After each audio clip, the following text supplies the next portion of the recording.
तालियां किस बात की बजानी है? तालियां नहीं बजानी, ये कई छोटे छोटे टाबर धोख देने लग जाते हैं, ये नहीं देनी। इसे क्या, एक तो मैं खुद को बूढ़ा फील करता हूं क्योंकि मैं हूं नहीं, है ना, तो आप कोई धोख नहीं दोगे। इससे अच्छा आप मेरे से हाथ मिला लोगे, हाय राजवीर कैसा है, तो मैं ज्यादा अच्छा महसूस करूंगा। हाँ, तो अपने ऐसे यूं धोख नहीं देने। अच्छा, तो आज इतनी भयंकर भीड़ आप लोगों की, तो क्या करोगे इतने सारे आरएस बन के आप लोग हैं? क्या करना है? देश का नाम करना है? क्या बात करते हो यार, ये तो मुझे पता ही नहीं था। मैं इतने सालों से पढ़ा रहा हूं, मुझे आज पता चला कि मैं देश का नाम करवा रहा हूं। अच्छा, आलो देश का नाम करने के लिए आरएस बनना चाहते हैं? आरएस बनने से देश का नाम हो जाता है? आपका तो ही जाएगा, खुद का तो ही जाएगा। अच्छा, आप में से ऐसे कितने लोग हो जिन्होंने आरएस का पेपर पिछला दे रखा है? यूं दे दिया, कई बार मजाक मजाक में दे लेते हैं अपने। अच्छा, दिया था आपने, चलो ठीक है। ऐसे कितने लोग हो जो अगली वैकेंसी के लिए एलिजिबल हो आप सारे? वो तो ज्यादातर आप में से लोग वही होंगे ना, या तो अगली या जस्ट उससे अगली मान लो, उसके लिए एलिजिबल लोग होंगे। अच्छा, अच्छा, ऐसे कितने लोग हैं जिनको इस आरएस का यूं थोड़ा पता तो हो कि भाई ऐसा ऐसा कुछ एग्जाम होता है? कई बार क्या होता है, अपने यूं ही जोश जोश के अंदर आते हैं, और पहली बात तो जोश जोश में आ जाते हैं, फिर दूसरा ये लगता है कि मैं पता क्यों लगाऊं, मेरे पास रुपए हैं, मैं जाके कोचिंग वालों के मुंह पे मारूंगा कि ले तू बता क्या क्या आएगा इस एग्जाम के अंदर, है ना, मेरे पास माँ है, वैसे मेरे पास रुपए हैं, इसके अलावा मेरे पास और कुछ भी। अब तू जाने तेरा काम जाने, तू जो बताएगा हम वैसा वैसा कर लेंगे। तो वो तो बात भी सही है कि आपके पास रुपए हैं, आप हम गरीबों का भला कर देते हो, आप रुपए देते हो, हम गरीब आदमी तैयार करके आते हैं कि क्या तुम्हें बताना है क्या नहीं बताना, तो वो बता देते हैं। लो मैं थोड़ी सी बात बता दूं आपको, फिर अपने क्लास शुरू करते हैं।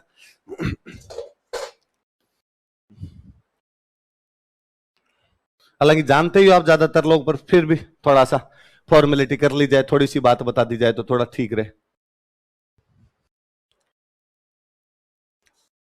ये तो प्री वाला एग्जाम, फिर उसके बाद में मेंस, उसके बाद में इंटरव्यू वाला तो बहुत लेट सेक्शन है, पहले तो दो तो पास हो अपने मैं, पहले प्री और बाद में क्या। कई बार क्लास में बच्चों को कहते हैं कि आज हम तुम्हारे टॉपर्स की क्लास लगाएंगे, मोटिवेशनल क्लास होगी, कि बीच में बच्चों को भाई मोटिवेशन डाउन हो रहा है, चलो किसी टॉपर को बुलाते हैं, इस बार जिनकी रैंक आई थी उनको बुलाते हैं, वो आपको पढ़ा के जाएंगे। फिर कोई टॉपर आता है, वो कहता है हाँ लो मेरे से आप सवाल पूछिए, क्या पूछेंगे, और कोई बच्चा खड़ा होकर बड़ा फिलोसॉफिकल अंदाज में पूछता है, तो इंटरव्यू के लिए कैसे पढ़ना चाहिए? अरे अपने प्री देना है अभी भाई रे, पहले प्री देंगे, फिर मेंस देंगे, फिर कहां पहुंचेंगे, अपने इंटरव्यू तक पहुंचेंगे, पर फिर भी अपने इसकी भी बात कर ही लेंगे। अच्छा, प्री वाला जब आप एग्जाम देखते हैं तो इसमें 150 क्वेश्चन, 200 नंबर के, कितने क्वेश्चन? 150 क्वेश्चन आएंगे, कितने नंबर के आएंगे? 200। अच्छा, कई बार स्टूडेंट पूछता है सर क्या क्या आएगा इसमें? सब कुछ आएगा जो आज दिन तक पढ़ा है। आरपीसी ने सिलेबस ऐसा बना रखा है कि आरपीसी खुद के नहीं समझ में आ रहा है क्या क्या डाल गई वो इसके अंदर। बेसिकली 5 बड़े सब्जेक्ट हैं, हिस्ट्री, पॉलिटी, इकोनॉमी, ज्योग्राफी और साइंस। कौन कौन से 5 बड़े सब्जेक्ट हैं? हिस्ट्री, पॉलिटी, इकोनॉमी, ज्योग्राफी और ये 5 बड़े सब्जेक्ट हैं। इन सब में मान लो Rajasthan, history, polity, economy, geography, science ये सब्जेक्ट, इन सब में राजस्थान का पोर्शन और ऐड कर लो, है ना, मतलब स्पेशल आपको राजस्थान वाला पोर्शन साथ के अंदर और पढ़ना पड़ेगा। 2 सब्जेक्ट और पढ़ने, मैथ्स और रीजनिंग। क्या पढ़ने? मैथ्स और रीजनिंग, राजस्थान वाला पोर्शन, मैथ्स रीजनिंग, और एक आपके करंट। क्या पढ़नी है? करंट वाली चीजें पढ़नी है। अच्छा, राजस्थान वाला पोर्शन का मतलब है हिस्ट्री में राजस्थान की हिस्ट्री, पॉलिटी में राजस्थान की पॉलिटी, ज्योग्राफी में राजस्थान की ज्योग्राफी, इकोनॉमी में राजस्थान की इकोनॉमी और साइंस में राजस्थान की साइंस। पर मैं जब बच्चों को बताऊं साइंस में राजस्थान की साइंस, तो स्टूडेंट को लगता है सर का दिमाग खराब हो गया, भाई बाकी जगह सेव नीचे गिरा था तो राजस्थान में नीचे गिरा था, तो राजस्थान में भी न्यूटन की गति के नियम वही होंगे जो बाकी जगह है, यहाँ ये तो है नहीं, हो नहीं सकता कि भाई यहाँ न्यूटन के नियम अलग लागू हो जाएंगे। तो उसको लगता है सर साइंस में तो अब क्या चेंज करवाओगे, साइंस में तो जो है वो तो है वहां पर नहीं भाई, वो साइंस भी आपको राजस्थान की साइंस पूछेंगे, वो पूछेंगे हाल ही के दिनों में पश्चिमी राजस्थान में गायों में एक बीमारी देखने को मिली, वो बीमारी कौन सी है? बीमारी साइंस का है, राजस्थान की गायों में भी है, इसलिए राजस्थान की साइंस है वो पूरा खुद दे देगा। हाल ही में राजस्थान की गायों में फलानी फलानी बीमारी देखने को मिली, इसके लिए कौन सा टीका लगाया जाना चाहिए, कौन सी दवाई दी जानी चाहिए, दवाई साइंस का है, राजस्थान की गायों के लिए दवाई है, तो ये कौन सी साइंस हो गई? राजस्थान में साइंस। वो और पूछ लेगा कोई, हाल ही में राजस्थान में मूंग की फसल में इस प्रकार का एक खरपतवार दिखाई दिया था, ये खरपतवार कौन सा है जो उस फसल को नष्ट कर रहा है?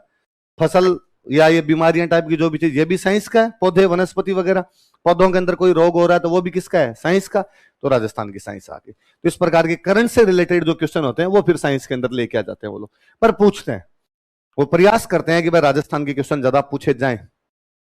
किस टोटल क्वेश्चन कितने आते हैं? 50 से लेके 60 के बीच में राजस्थानी। 50 कम से कम 50 मान लो, ज्यादा से ज्यादा कितने मान लो? कोई प्लस माइनस ऊपर नीचे 2-3 रह जाए तो भले ही, बाकी 50 से 60 का रेशियो आराम से रहता है। मतलब कुल मिला के आप ये कहोगे 33% के आसपास तो कम से कम किसका पूछा जाए? राजस्थान। स्वाभाविक सी बात है कि आप जिस राज्य की प्रशासनिक सेवा की तैयारी कर रहे हैं उस राज्य के बारे में आपको सब कुछ पता होना चाहिए। यदि उस राज्य की ज्योग्राफी, उस राज्य की हिस्ट्री, उस राज्य की इकोनॉमी, पॉलिटी आप नहीं जानते हैं तो वहां पर ढंग से सर्विस नहीं कर पाएंगे, ऐसा माना जाता है। इसलिए लोगों को इन बारे में पता होना चाहिए कि यदि आप किसी जगह की हिस्ट्री के बारे में, पॉलिटी की, ज्योग्राफी के बारे में जानते हैं तो वहां के लोगों से डील बेहतर ढंग से कर पाएंगे। और ये जो आपके आरएस वाली जो सर्विस है, ये क्या है? पब्लिक डीलिंग ही तो, लोगों से बातचीत का मामला है पूरा का पूरा। और लोगों के बारे में जब पता होता है तो लोगों से डीलिंग थोड़ी अच्छी हो जाती है। एक तो ये रीजन दिया जाता है भाई राजस्थान के सवाल ज्यादा पूछे जाएं। हर स्टेट करता है, महाराष्ट्र अपने सवाल पूछेगा, नागालैंड अपने सवाल पूछेगा, यूपी अपने सवाल पूछेगा, तो राजस्थान भी अपने सवाल पूछ लेता है। दूसरा एक ये सोच के भी थोड़ा बनाया गया कि ताकि राजस्थान के स्टूडेंट ही पास हो, बाहर वाला पास नहीं हो। ये वाला भी थोड़ा सा भाव रखा गया कि यार छत्रवाद वाला भाव है। और ये भाव भी इसलिए आ गया था अपने कि अपने यहाँ पे 2003 तक लगभग आरएस की तैयारी को लेकर इतना क्रेज होता ही नहीं था, है ना। कम ही लोग आरएस लगा करते थे। मैं क्लास में कई बार बताता हूं कि आज के 15-20 साल पहले किसी आदमी को पूछा होता कि तू कभी किसी आरएस से मिला है क्या, तो वो जिंदगी में मिलता ही नहीं था। उसने कभी जिंदा आरएस देखा ही नहीं था। भाई गांव में उसकी जिंदगी गुजर गई, गांव में उसने पटवारी ग्राम से उससे बढ़ के कोई अधिकारी देखा नहीं था। ये तो पिछले इन सालों के अंदर हुआ कि अपने आसपास के लोग सिलेक्ट होने लग गए। अपने बड़े भैया सिलेक्ट हो गए, अपना एक क्लासमेट सिलेक्ट हो गया, अपने कोई रिश्तेदारों का बच्चा सिलेक्ट हो गया, एक पड़ोस का कोई भैया सिलेक्ट हो गए, अपने आसपास के लोग सिलेक्ट होते हैं। तो अपने अंदर भी कहीं ना कहीं मोटिवेशन आता है कि यार ये लग सकता तो अपने लग सकते हैं। इसलिए आजकल आपकी भीड़ बढ़ी हुई है। आपकी भीड़ बढ़ने का रीजन भी है कि कॉन्फिडेंस बढ़ा है। अब हर आदमी को लगता है कि मैं कर सकता हूं। पहले लोगों को लगता था नहीं यार ये कोई दूसरी चीज, अपने बस की बात है नहीं। अपने पटवारी ग्राम से मार साहब तक देख लें वो ठीक है, यहां वाला अपना नहीं देखा जाना चाहिए। तो अपने लोग तैयारी का रुझान ही कम था। यूपी बिहार साइड में रुझान शुरू से था, ये ट्रेंड था थोड़ा सा कि यूपी बिहार के लोग आईएएस की तैयारी खूब सारे लोग करते थे। और वो जब आईएएस की तैयारी करते तो तैयारी तो होती थी, साथ में वो आरएस का फॉर्म भी भर देते। तो अपने यहां पर भी खूब सारे कौन लग जाया करते थे? यूपी बिहार के। 2003 के बाद में आरपीसी को लगाया थोड़ा मामला तो गड़बड़ है और अब मामले को थोड़ा सुधारा जाना चाहिए। अपने एक चेयरमैन बने थे सीआर चौधरी, है ना, नागौर से बाद में जो एमपी रहे थे, पिछली जो मोदी गवर्नमेंट थी इसके अंदर मिनिस्टर रहे थे। तो सीआर चौधरी सर जब चेयरमैन बने तो उन्होंने कहा कि यार ये जो अपना प्री वाला पेपर आता है इसमें राजस्थान के क्वेश्चन ज्यादा पूछ लो, अपने क्वेश्चन ज्यादा पूछ लो, ताकि अपने बच्चे सिलेक्ट होंगे, बाहर वाले बच्चों को वो क्वेश्चन आएंगे नहीं। और क्वेश्चन एकदम टिपिकल वैसे पूछना शुरू कर दिए। बाबू जी के घोड़े का नाम क्या था, है ना, रामदेव जी के घोड़े का नाम क्या था। अब बाहर वाला बंदा पहली बात तो बाबू जी रामदेव जी को नहीं जानता तो घोड़ी और घोड़ा तो क्यों जानेगा, है ना। रामदेव जी के झंडे का नाम बताइए, सांगरी कहां से प्राप्त होती है, खोखे क्या होते हैं, इस प्रकार के अटपटे अटपटे सवाल पूछने शुरू किए। पर यूपी बिहार वाले भी जुझारू लोग हैं, खूब जुझारू है वो। उन्होंने कोई अपनी एक किताब उठाई और अपने लोक देवता सारे याद करके, अपने राजा महाराजा लोक देवता उन्होंने सब याद कर लिए। उनका पूछिए, अब पूछिए, हम सारे सवालों के जवाब देंगे आपके। तो आरपीसी को लगा यार इन्होंने तो याद कर लिया। तो आरपीसी ने बाद में ज्योग्राफी पूछनी शुरू कर दी। और ज्योग्राफी वैसे एक तो एक राजस्थान की सबसे ऊंची चोटी बताइए, तब तो गुरु शिखर कोई बता दे। फिर आरपीसी ने पूछा कि राजस्थान की तीसरी सबसे ऊंची चोटी बताइए, मतलब तेरे को तीनों पता होनी चाहिए। अब वो वाले सवालों में अटकने शुरू हुए। तो ये थोड़ा इसलिए भी था कि यार कम से कम उन लोगों को थोड़ा सा बाहर रखा जा सके। अभी भी आप देखिए आरपीसी ट्रेंड भी चेंज करती। कोई टाइम में हिस्ट्री कल्चर ही जीके हुआ करती कि राजस्थान जीके का मतलब है राजा महाराजा के सवाल पूछ लिए, देवी देवता के सवाल पूछ लिए, बस राजस्थान खत्म। बीच में कई साल तक हुआ कि नहीं ये उद्योग खनिज ये पूछो, तो एक शीशा दस्ता कहां से निकलता है, टंगस्टन कहां से निकलता है, ये आरपीसी के फेवरेट सवाल हो गए थे। आजकल आरपीसी का ट्रेंड है ना पॉलिटी की तरफ खूब है। पहले राजस्थान वाले पॉलिटी के क्वेश्चन तो आते ही नहीं थे, आजकल पॉलिटी क्वेश्चन इतने अटपटे आते हैं कि राजस्थान वालों को ही नहीं आते। अब वो पूछेंगे इनमें से एक कौन सा राजस्थान के हाई कोर्ट में जज नहीं था। अरे हमें क्या पता 70 साल में कौन कौन जज बन गए। पर ऐसे दो चार डरावने क्वेश्चन आरपीसी और देती है ताकि बाहर वाले डर जाए पूरी तरीके से। और वो तो मैं कई बार बताता हूँ, मैं 2012 का प्रीलिम्स देने के लिए गया हुआ। मेरी तैयारी तब तक ठीक हो चुकी थी, उससे पहले मैं मेंस वेंस लिख चुका था, तो मुझे था यार कॉन्फिडेंस था कि तैयारी अच्छी है। उस टाइम हमारे क्या 2 पेपर हुआ करते प्री में, आपके तो 1 पेपर होता है, एक पेपर होता है सब्जेक्ट का, एक पेपर होता है जीके का। तो हम पूरा हमारा जो पूरा ध्यान था, हमारा जो सारा जोर हुआ करता, वो पूरा का पूरा सब्जेक्ट पे लगाते। जैसे मेरा हिस्ट्री सब्जेक्ट था, तो मैं ये सोच के जाता अगर हिस्ट्री में 100 में से 80-85 करके आऊंगा, ताकि जीके में मेरे 40-45 भी हो जाएंगे तो ठीक है, मैं प्री पास कर जाऊंगा। पॉलिटिकल साइंस वाला सोचता कि पॉलिटिकल साइंस में कर लूंगा, ज्योग्राफी वाला सोचता मैं ज्योग्राफी में कर लूंगा। पहले पेपर होता जीके का, बाद में पेपर होता हिस्ट्री का, सब्जेक्ट का पेपर होता। तो मैं जब जीके वाला पेपर देने गया तो मेरे दिमाग में ही था कि अपने को 50-55 करने, इतने अपने सही हो जाएंगे तो अपने हिस्ट्री फाड़ के आएंगे, अपने उधर कर लेंगे। अब जीके वाले पेपर में मैं जब उस पेपर को करूं, मैंने जब एक राउंड किया, दूसरा राउंड किया, मिलाए कि यार कितने क्वेश्चन हो गए, तो मेरे क्वेश्चन बैठे लगभग 75 के आसपास, जिनको मुझे देख के लगे ये तेरे सारे सही है। अब इसके 2 रीजन है। एक रीजन तो ये कि मेरी तैयारी बहुत अच्छी हो चुकी है कि मैं 50 से आगे निकल के 70-75 क्वेश्चन भी सही कर लेता हूं, तब तो अच्छी बात। या हो सकता है पेपर इतना इजी हो कि सबके इतने इतने हो रहे हो, अपने फालतू में राजी हो रहे हैं। यदि दूसरे वाली बात है तो दिक्कत ज्यादा है कि अब ये नहीं पता चलता पेपर कितना इजी है। क्या पता पेपर इतना इजी हो कि बाकी सबके 95 हुए, अपने 75 पे राजी हो रहे हैं, 75 पे मैंने 75 कर दिए, बाहर जाके पूछे लोग हमारे तो 92 से ही तो मर गए अपने तो मुझे लगा यार क्या करें क्या नहीं करें। यूं करके सवाल तो मैंने किए उसके अंदर 85-87 सवाल के आसपास जाके किए, सही भी हुए खूब, 75 के आसपास उसमें सही भी हो गए सवाल, 70-75 के बीच के कोई सवाल सही हुए। पर जैसे पेपर खत्म हुआ, भाई घंटी बजी, उन्होंने पेपर लेने शुरू किया, तो मुझे लगा आसपास वालों से पूछ लूं कि इन लोगों का पेपर कैसा हुआ। तो मेरे पास में एक काफी सीनियर भैया बैठे, एज उम्र से यूं लगे कि हाँ भाई यूं सीनियर हो रखे हैं एकदम। तो मैं लगा इनसे पूछते, इनके 2-3 बार अटेम्प्ट दिया हुआ होगा। पहले क्या हमारे टाइम में ये भी लोचा हुआ करता था कि सब्जेक्ट वाले जब ये पेपर हुआ करते तो सब्जेक्ट वाले पेपर में हर बंदा 2-3 बार एग्जाम दिया करता, तब जाके उनके सिलेक्शन होते। क्योंकि सब्जेक्ट एक तो एक आदमी 10 साल से पढ़ रहा है, एक आदमी 2 साल से पढ़ रहा है, 10 साल वाले का अच्छा होता तो उसका सिलेक्शन पहले होता, 2 साल वाले का सिलेक्शन बाद में होता। आजकल आप वाली जो नई पौध आई है, इसने आके हाहाकार मचाया है कि पहले अटेम्प्ट में आगे सिलेक्ट हो जाओ, कि पहले अटेम्प्ट के अंदर आए, उसी के अंदर आगे सिलेक्ट हो गए, तो वो 2 अटेम्प्ट 3 अटेम्प्ट वाला तो किस्सा ही खत्म हो गया। उन भैया को देख के मुझे लग रहा था यार सीनियर आदमी, इनसे पूछते हैं। तो मैंने भैया से पूछा कि भैया एग्जाम कैसा हुआ।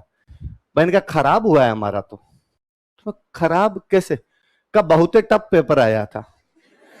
तो भैया बोले तो मुझे ये तो लगा कि भैया राजस्थान के तो नहीं है तो बाहर के ही है।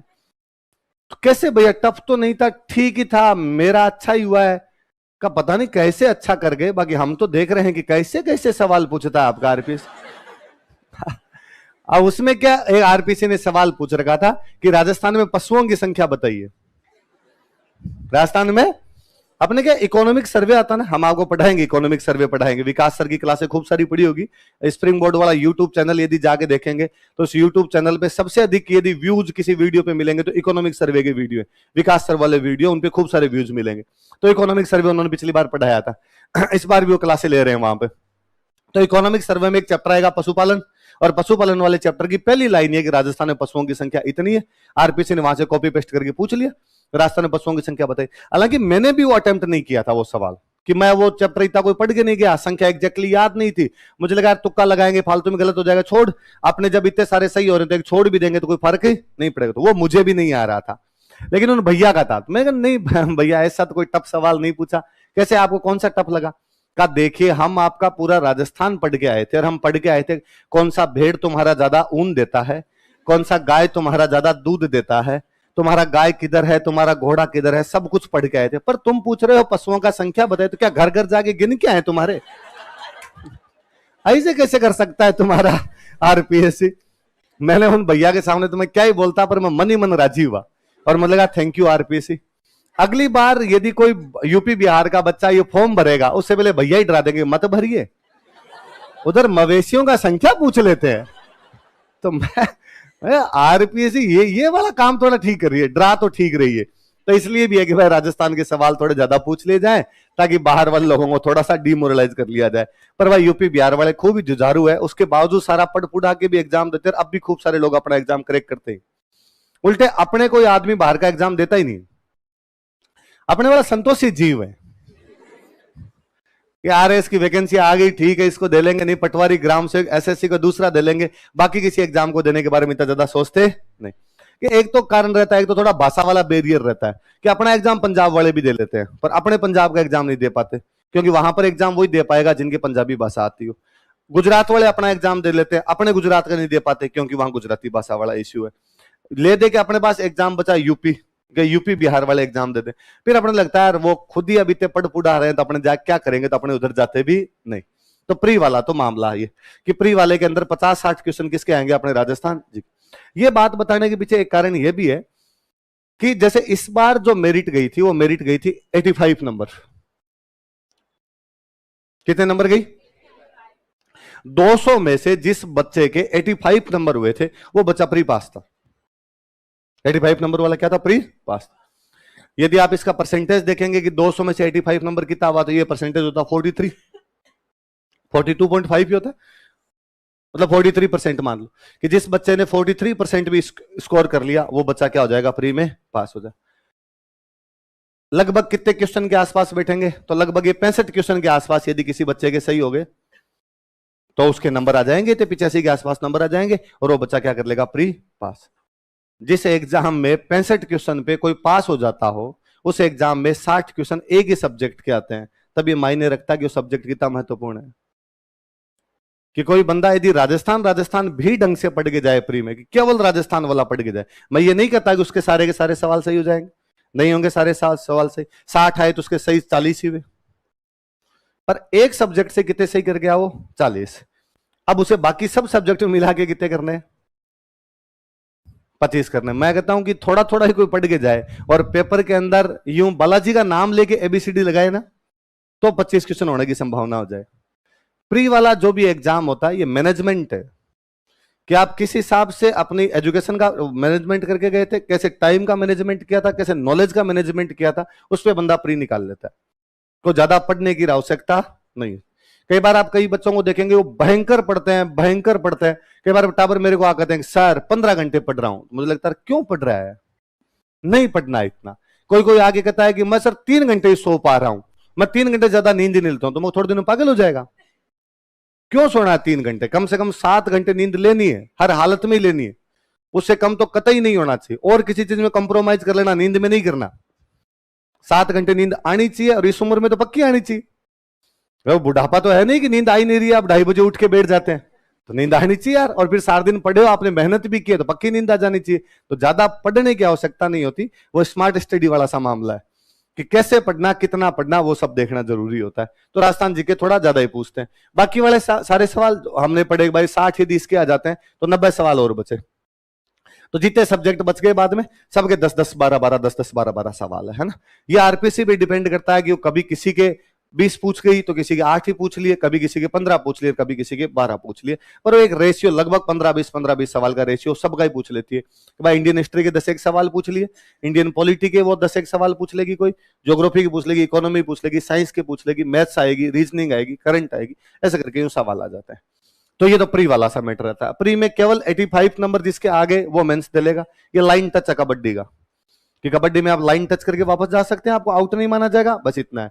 85 नंबर लेके आ वो भी प्री पास है, जिसके 95 आएंगे वो भी मेंस लिखेगा, और 105 आएंगे वो भी क्या लिखेगा? मेंस। ये नहीं है कि भाई यदि प्री में मेरिट तो गई थी 85, या मान लो मत कहता हूं इस बार मेरिट बढ़ जाए, 5 नंबर बढ़ जाए, 90 चली जाए, और किसी बच्चे के आगे 120, तो ऐसा तो है नहीं कि आरपीसी उसके पास डायरेक्ट कुमकुम पत्री भेज देगी कि आप तो डायरेक्ट इंटरव्यू देने आ जाओ, मेंस तो क्या ही लें आपका, क्योंकि हमारी मेरिट तो 90 जा रही थी, आपकी कितने आगे 120, उस बच्चे से भी क्या लिखवाएगी आरपीसी? पहले मेंस। अच्छा, प्री वाला पूरा ऑब्जेक्टिव एग्जाम है, मेंस वाला पूरा का पूरा जो एग्जाम हो कैसा हो जाता है आपका? सब्जेक्ट, वो सब्जेक्टिव हो जाता है। अच्छा, इसमें क्या सब्जेक्ट आएंगे कि ये 5 तो ही, हिस्ट्री, पॉलिटी, इकोनॉमी, ज्योग्राफी और साइंस, और इनमें इंक्लूडिंग इनका राजस्थान, इसमें तो कोई हेर फेर ही नहीं है। तो है 4 बड़े सब्जेक्ट जुड़ेंगे आपके यहां पर आके, एक आएगा हिंदी, एक आएगा इंग्लिश, एक आपका पबेड, और एक आपका एथिक्स। ये 4 बड़े सब्जेक्ट जुड़ेंगे, 6 छोटे छोटे सब्जेक्ट जुड़ेंगे। जैसे इसके अंदर आएगा कोई लॉ, कोई साइकोलॉजी, सोशियोलॉजी, ऑडिटिंग, मैनेजमेंट, और एक रह गया आपका योगा एंड स्पोर्ट्स। ये करके 6 छोटे छोटे सब्जेक्ट और जुड़ जाएंगे। इधर कमी क्या आएगी? मैथ्स रीजनिंग हट जाएगी, प्री के अंदर मैथ्स रीजनिंग आएगी और मेंस के अंदर मैथ्स रीजनिंग हट जाएगी। मैं जैसे ये कहता हूं मैथ्स रीजनिंग हट जाएगी, कई बच्चे बड़े सुकून की सांस लेते हैं, कईयों को लगता है सर ये हटा दो, बाकी वाला तो देख दाख लेंगे अपने आप के अंदर, क्योंकि वो ज्यादा इजी पढ़ते हैं। आप थोड़ी सी मेहनत करोगे तो वो ज्यादा जल्दी समझ में आएंगे, जल्दी वो आपको स्कोर करवाएंगे, ज्यादा अच्छा स्कोर करवाएंगे। अब यदि ये सारे सब्जेक्ट गिनो आप, तो ये 5 ये हो गए, 4 ये 9 और 6 ये हो गए, कितने हो गए आपके 15। मैथ्स और रीजनिंग दो प्री प्री में तो आएंगे, तो कितने हो गए 17, और एक आपका करंट दोनों तरफ रहता है, तो कितने हो गए आपके 18। मतलब कुल मिला के कितने सब्जेक्ट पढ़ने 18। कितने सब्जेक्ट है 18, इसलिए कोर्स भी कितने महीने का 18 महीने का, कि भाई एक महीने का तो एक सब्जेक्ट लेके चले। अब आप कहोगे सर योगा स्पोर्ट्स तो 10 दिन में खत्म हो जाता है, तो बात वही है, हिस्ट्री 6 महीने खत्म होने का नाम नहीं लेती। कि भाई इंडियन हिस्ट्री के 3 पोर्शन बनते हैं, एंशियंट, मिडिवल, मॉडर्न, फिर एक राजस्थान वाला पोर्शन चौथा, फिर वर्ल्ड वाला पोर्शन 5वां। ज्योग्राफी के 3 पोर्शन सीधे सीधे से हुए, physical geography, Indian geography, Rajasthan geography, world geography एक और जुड़ गई साथ में, 4 पोर्शन उधर से हो गए आपके। ये सारे जिनमें राजस्थान वाला पोर्शन जुड़ता चला जाएगा तो 2-2 सीधे हो जाएंगे, इंडियन पॉलिटी अलग, राजस्थान की पॉलिटी अलग, वर्ल्ड पॉलिटी अलग। हम पूछते हैं सर वर्ल्ड पॉलिटी में क्या होता था, आईआर, आईआर पूरा का पूरा क्या है, इंटरनेशनल रिलेशन जो होता है वो वर्ल्ड पॉलिटी तो है, कि वर्ल्ड की पॉलिटिक्स के अंदर क्या चल रहा है वो सब चीजें बताती जाए। तो यूं करके आपको खूब सारे सब्जेक्ट पढ़ने।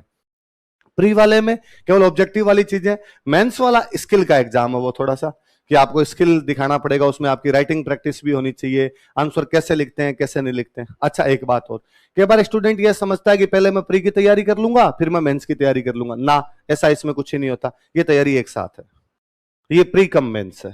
इसके अंदर वही चीजें प्री में पूछ ली जाती है, वही किस में आ जाती है आपकी मेंस के अंदर आ जाती है। और फिर अपने तो यहाँ पे क्वेश्चन पूछते हैं 15 वर्ड्स में, तो 15 वर्ड्स वाला क्वेश्चन तो अपने आप ही प्री का क्वेश्चन है, इफेक्ट ही तो पूछेंगे, उसके अंदर क्या पूछेंगे, एक वो किताब का नाम लिखा विश्व वल्लभ, अब प्री में तो ये पूछते विश्व वल्लभ का लेखक कौन है, आप लिख देते चक्रपाणि मिश्र, या पूछते विश्व वल्लभ का सब्जेक्ट क्या है, आप लिख देते कि उसमें गार्डनिंग के बारे में। विश्व वल्लभ कौन से राजा के टाइम में लिखी गई थी, कि महाराणा प्रताप के टाइम में। मेंस में एक साथ तीनों बातें लिख दो, महाराणा प्रताप के टाइम में चक्रपाणि मिश्र ने गार्डन पर, बगीचों पर एक किताब लिखी, उस किताब का नाम क्या है, विश्व। प्री में 3 सवाल बन सकते थे, उन तीनों को मिला के उसने मेंस में क्या बना लिया, एक, बाकी बात एक ही है। इसलिए आप इस तैयारी को अलग अलग करके कभी नहीं देख सकते। इसलिए आपके भी किसी के दिमाग में ये होगी नहीं मैं पहले प्री का पढ़ूंगा और बाद में किसका पढ़ूंगा, मेंस, ना, ये सारी एक साथ ही चलती है, सब चीजें एक साथ ही पढ़नी पड़ती है। यही जो हम एक साथ चीजें पढ़ते हैं 18 महीने तक जो चीजें पढ़ते हैं, ये अपने आप में इंटरव्यू की तैयारी है। इंटरव्यू पर्सनालिटी डेवलपमेंट है, कि आपकी पर्सनालिटी में क्या क्या सुधार में है। पर्सनालिटी में कब सुधार होंगे, जब चीजें दिमाग में जाएगी, ज्ञान होगा, तब अपने आप पर्सनालिटी चेंज हो जाएगी आपकी। बस 18 महीने के दौरान आप खुद चेक करेंगे, आप आज आपके जो विचार है, आप 18 महीने बाद यहां से निकलो, 18 छोड़ो आप तो 3-4 महीने बाद ही अपने खुद के विचार बदलते हुए देखेंगे, और आपको लगेगा यार मैं 3-4 महीने पहले कुछ अलग सोचता था और आजकल मैं कुछ अलग सोचता हूं। पहले किसी चीज को देखने का नजरिया, पर्सपेक्टिव मेरा अलग था, आजकल चीजों को देखने का मेरा पर्सपेक्टिव अलग, तो पूरी तरीके से वो ही चेंज हो जाएगा आपके। ये जो भी आप में चेंज आएंगे, ये आपके पर्सनालिटी का डेवलपमेंट हो रहा है, आप खुद देख लेंगे थोड़े दिनों के अंदर आपके अंदर चीजें चेंज होने लग जाएगी। और यही इस अपने वाली तैयारी का और बाकी वाली तैयारियों में अंतर है। मुझे कई बार लगता है भाई मैं खुद ही कहता हूं कि वैसे में राजस्थान जीके के 60 सवाल आएंगे, राजस्थान जीके इंपोर्टेंट है, तो यार राजस्थान जीके तो सारे एग्जाम के अंदर ही आता है, पटवारी का 2 तो राजस्थान जीके, जयन अयन 2 तो राजस्थान जीके, डॉक्टर साहब वाले एग्जाम ले तो भी अपने तो आरपीएससी राजस्थान जीके दे लेती, या ये जो बच्चे टीचर्स वाली तैयारी करते हैं ये भी तो राजस्थान जीके पढ़ते हैं। फिर अपने वाले में उनमें अंतर क्या है, अपने वाले में वो पर्सपेक्टिव का अंतर है, वो केवल फैक्ट याद करते हैं, फलाना युद्ध कब हुआ था, अपने ये देखते हैं युद्ध क्यों हुआ, इसके परिणाम क्या निकले। अपने वाली तैयारी आपके विचार बनाती है, उन तैयारियों में विचार नहीं बनते, उन तैयारियों में केवल है कि आपने चीजें ग्रहण कर ली और वहां पे जाके आउटपुट दे के आगे, सीधा सीधा क्वेश्चन करके आगे। यहां पर आपके ये है कि चीजों को समझने का प्रयास करते हैं, इसके पीछे क्या रीजन रहे थे, इसके बाद में क्या कॉन्सिक्वेंस निकले थे, वो सब चीजें अपने वाली तैयारी है। आई बात समझ। आज अपने 2 सब्जेक्ट शुरू करेंगे बेसिकली।